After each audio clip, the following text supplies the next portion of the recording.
ಸಂಸತ್ಗೆ ಆಗಮಿಸಿದ್ದಾರೆ ರಾಷ್ಟ್ರಪತಿ ದ್ರೌಪದಿ ಮುರ್ಮು ಅವರು. ಸಂಸತ್ನ ಕಲಾಪಕ್ಕೆ ಈಗ ಆಗಮಿಸಿರುವಂತದ್ದು. ರಾಷ್ಟ್ರಪತಿಗೆ ಭದ್ರತಾ ಪಡೆಗಳಿಂದ ಗೌರವ ಕೂಡ ಸಮರ್ಪಣೆ ಆಗಿದೆ. ಕೆಲವೇ ಕ್ಷಣಗಳಲ್ಲಿ ಜಂಟಿ ಅಧಿವೇಶನ ನಡೆಯುತ್ತೆ. ಜಂಟಿ ಅಧಿವೇಶನವನ್ನ ಉದ್ದೇಶಿಸಿ ರಾಷ್ಟ್ರಪತಿ ದ್ರೌಪದಿ ಮುರ್ಮು ಅವರು ಮಾತನಾಡ್ತಾ ಹೋಗ್ತಾರೆ. ರಾಷ್ಟ್ರಪತಿ ಭಾಷಣಕ್ಕೆ ಆಪ್ ಸಂಸದರು ಗೈರಾಗಿದ್ದಾರೆ. ದೆಹಲಿ ಸಿಎಂ ಅರವಿಂದ್ ಕೇಜ್ರಿವಾಲ್ ಬಂಧನ ಹಿನ್ನೆಲೆ ಪ್ರತಿಭಟನೆಯಲ್ಲಿ ಭಾಗಿಯಾಗೋದಕ್ಕೆ ಆಪ್ ಸಂಸದರು ಹೋಗಿದ್ದಾರೆ. ಈಗ ದ್ರೌಪದಿ ಮುರ್ಮು ಅವರು ಅಧಿವೇಶನಕ್ಕೆ ಆಗಮಿಸಿದ್ದಾರೆ. ಅಧಿವೇಶನ ಕೂಡ ಪ್ರಾರಂಭವಾಗಿದೆ.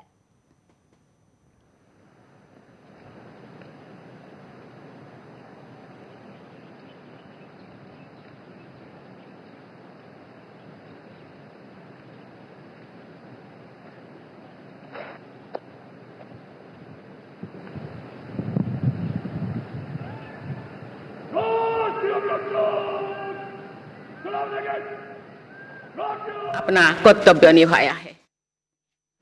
इस बार भी महिलाओं ने बढ़ चढ़कर मतदान में हिस्सा लिया है।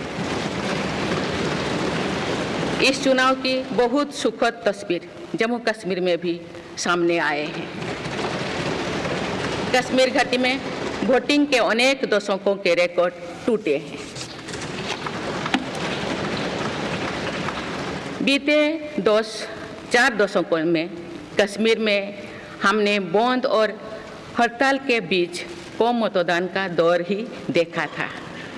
भारत के दुश्मन इसको वैश्विक मंचों पर जम्मू कश्मीर की राय के रूप में दुष्प्रचारित करते रहे, लेकिन इस बार कश्मीर घाटी ने देश और दुनिया में ऐसे हार ताकत को करारा जवाब दिया है।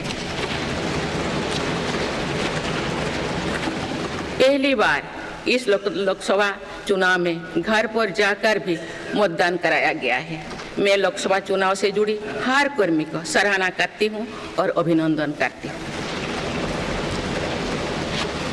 माननीय सदस्यगण, 2024 के लोकसभा चुनाव की चर्चा आज पूरी दुनिया में हो रही है।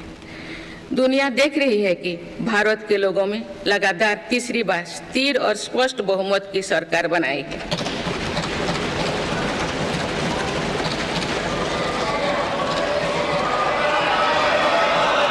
छह दशक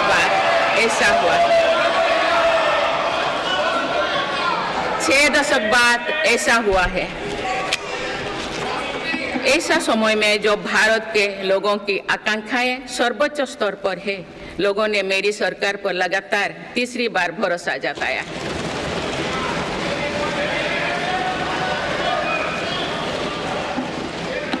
भारत के लोगों को ये पूर्ण विश्वास है कि उनकी आकांक्षाएं सिर्फ मेरी सरकार ही पूरा कर सकती है। इसलिए 2024 का ये चुनाव नीति, नियत, निष्ठा और निर्णयों पर विश्वास का चुनाव रहा है। मजबूत और निर्णायक सरकार में विश्वास, सुशासन, स्थिरता और निरंतरता में विश्वास, ईमानदारी और कड़ी मेहनत में विश्वास, सुरक्षा और समृद्धि में विश्वास, सरकार की गारंटी और डिलीवरी पर विश्वास, विकसित भारत के संकल्प में विश्वास। मेरी सरकार ने 10 वर्षों से सेवा और सुशासन का जो मिशन जनाया है, ये उस पर मुहर है। ये जनादेश है कि भारत की विकसित बनाने का काम बिना रुके चलता रहे और भारत अपने लक्ष्यों की प्राप्ति करते रहे।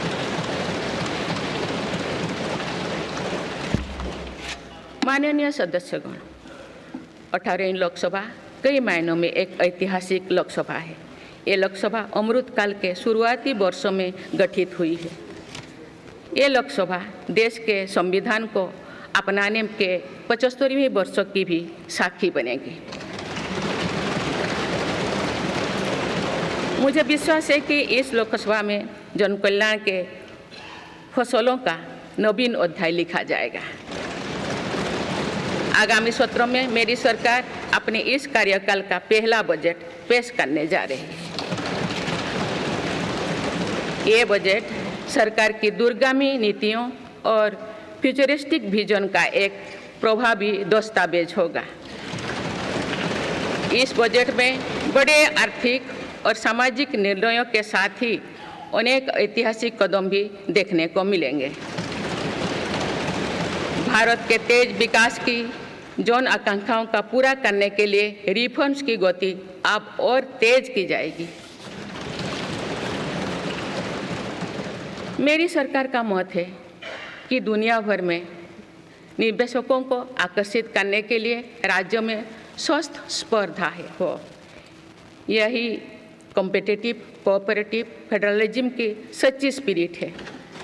राज्यों के विकास से देश का विकास, इसी भावना के साथ हम आगे बढ़ते रहेंगे।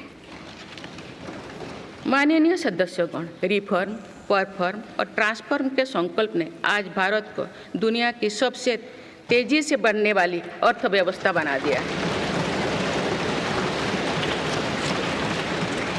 10 साल में भारत 11वें नंबर की अर्थव्यवस्था से ऊपर उठकर 5वें नंबर पर पहुंचा है।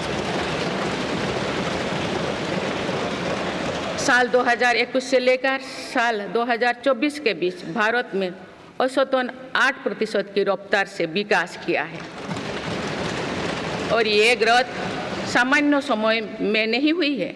बीती वर्षों में हमने 100 साल की सबसे बड़ी आपात देखी। वैश्विक महामारी के कालखंड और विश्व के अलग अलग कोने में चल रही संघर्षों के बावजूद भारत ने ये विकास दर हासिल की है। ये बीते 10 साल के रिफॉर्म्स और राष्ट्रहित में के लिए किए गए फैसला के कारण संभव है। आज भारत अकेले ही दुनिया की ग्रोथ में 15% का योगदान दे रही है। अब मेरी सरकार भारत को विश्व की 3रे नंबर की इकोनॉमी बनाने में जुटी हुई है। इस लक्ष्य की प्राप्ति विकसित भारत की नींव को भी मजबूत करने में के काम करेगी। माननीय सदस्यगण, मेरी सरकार अर्थव्यवस्था के 3 स्तंभ मैन्युफैक्चरिंग, सर्विसेज और एग्रीकल्चर को बराबर महत्व दे रही है। PLI स्कीम्स और ईज ऑफ डूइंग बिजनेस से बड़े पैमाने पर निवेश और रोजगार के अवसर बढ़ रही है। पारंपरिक सेक्टर्स के साथ साथ सनराइज सेक्टर्स को भी मिशन मोड पर बढ़ावा दिया जा रहा है। चाहे सेमीकंडक्टर हो या सोलर हो, चाहे इलेक्ट्रिक व्हीकल हो या इलेक्ट्रॉनिक्स गुड्स हो, चाहे ग्रीन हाइड्रोजन हो या बैटरीज हो, चाहे एयरक्राफ्ट कैरियर्स हो या फाइटर जेट्स हो, भारत इन सब सेक्टर्स में अपना विस्तार कर रहा है। लॉजिस्टिक्स कॉस्ट को कम करने के लिए भी मेरी सरकार लगातार प्रयास कर रही है। सरकार सर्विस सेक्टर को भी मजबूत करने में जुटे हैं। आज IT से लेकर टूरिज्म तक, हेल्थ से लेकर वेलनेस तक हर सेक्टर में भारत लीडर बन रहा है और इससे बड़ी संख्या में रोजगार और स्वरोजगार के नए मौके बन रहे हैं।